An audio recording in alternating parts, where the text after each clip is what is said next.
So let's start with the injuries. And I know that Smoke had a bit of a tweak in the last game. Where you at with him? It's looking positive, so it's definitely headed in the right direction. We're going to need to see him practice physically. Today was more of a walkthrough, but it's definitely pointed in the right direction.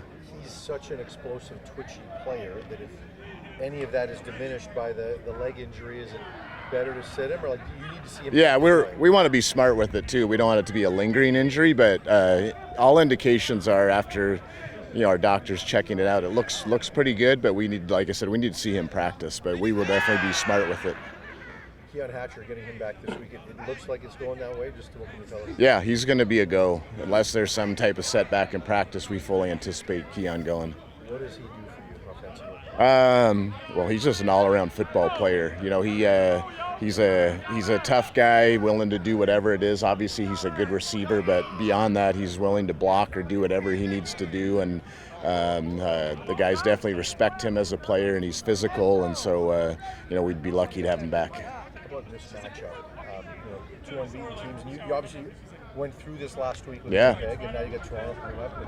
And what challenges do they pose? They're physical. You see when they run the ball, they go downhill. With their O-line is well coached, and their running backs are physical guys, and they're dynamic on defense. They do a lot of different things. So I think it's great that these games are big and they mean something this early in the season. And so it's going to be a tough task, but we're looking forward to playing them. Where are we at on Rhymes? Hopeful, same boat, needs to practice to make sure he can do it.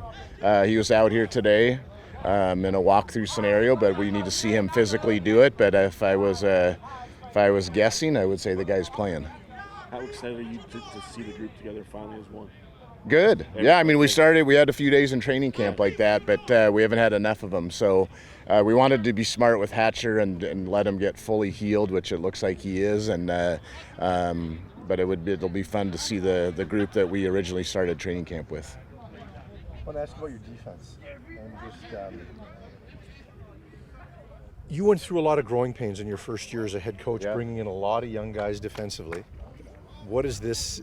Is this kind of the fruits of your labor now? Yeah, I think we invested in some younger people and wanted to see them grow, and guys that had upside and could get better as they understand the game. The thing I like about our defense is there are 12 guys playing and hustling and playing together. It's not like one superstar is carrying the load, so that's fun to watch on film.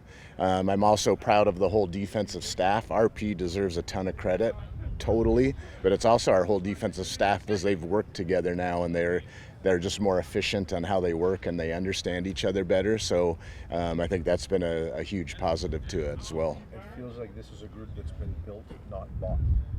Yeah, that's the way I learned CFL football. Is if you want to be sustainable over time, you need to try to find as many coaches that you can and try to find as many players as you can through your scouting department in the U.S. and through drafting in the Canadian part of it, and you're always going to sprinkle in some free agents, but that if you want to do it, to fit in a salary cap and also just invest time in people, that's the way you do it.